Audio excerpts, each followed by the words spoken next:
Welcome! Here are some Infinite Campus back-to-school tips and tricks for teachers that we hope you find very beneficial as you go back to school here in March and April. The first thing is entering participation and attendance will look a little bit different. When you go to your attendance tab or you go into your control center, you will see an area for physical and virtual so that you will know which kids are physically there today and which kids are virtual. The roster shows blended learning groups. When you go to your roster, at the very top, you will see how many students are virtual and how many students are in person that day. So it is easy to tell the difference. In addition, you can print your roster and it includes pictures to include the blended learning groups. You will see a few options in your roster, one which includes the blended learning group summary and one which includes the blended learning group identification. When you print the roster, you will see it next to the student's name. As you can see here, we have our Monday, Tuesday kids and our virtual NTI identified. The Thursday, Friday kids are in here as well. They're just further down on the roster. You can also customize your reports. Customizing reports has been an option that has been available for a while. However, a lot of people may not know that it's available. When you go to your report section in Campus Instruction or Campus Learning, at the very bottom of each report, you will see a Save Options button. The Save Options button allows you to identify some options that you frequently run when you generate your reports and save those options so that you don't have to select them every single time. There is an option in Infinite Campus called Student Groups. This can be very beneficial for viewing your Monday, Tuesday, or Thursday, Friday, or virtual options only. On the left-hand panel of Campus Instruction, you can go to Student Groups.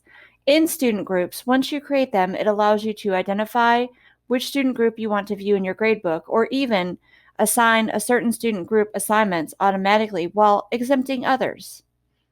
To create student groups, you'll go to Instruction, and then Student Groups. You'll click New in the top left, and then you can use the Blended Learning Group filter drop-down menu to select a blended learning group and then add students in that blended learning group. Click the Add button to add the students. The students will shift from the left side to the right side, and you can click Remove if you add somebody accidentally. Then you'll click Save. Groups can be edited at any time. Within the student group area, if you click on the group drop-down and select the group, you can remove anybody as needed. You can also filter down your gradebook to view a student group. Within your gradebook, if you click on the Filter button, you can then select a student group and click Apply. The blue dot indicates that the student list is filtered. You can go in there anytime and view the rest of your students. You can also add assignments to a group. Click on the All button within the Edit Assignment area, and that opens up the Individualize screen. Within the Individualize screen, you can assign different start and end dates to students. You can assign work to certain students while manually auto-exempting others.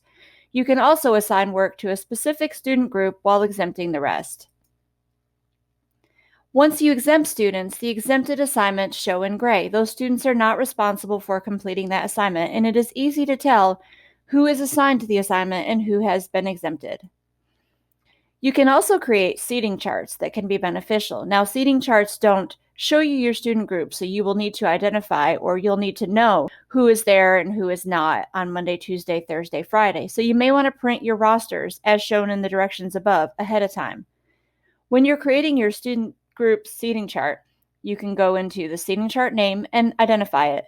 The easiest thing to do is to set your columns and rows to 1. That way you don't have to delete a bunch of boxes. And then you can manually place your student and you can click Create Chart.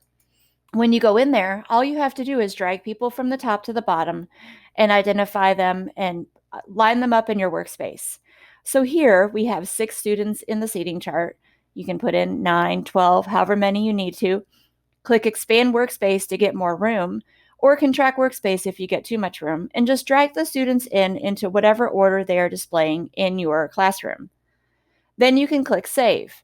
When you're ready to print the seating chart and you can print it with pictures, you just click Report Options to print that chart.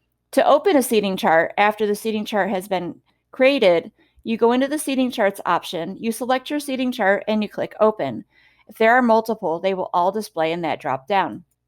If you don't see the student pictures, You may have to go to the head in the top right-hand corner, go into Account Settings, and check Show Student Picture, and then click Save. This will allow your pictures to show in many options like roster, attendance, seating charts, and more. Thank you. We hope you found these tips helpful in optimizing the use of Infinite Campus as you return to school and anytime you use Infinite Campus. Have a great day.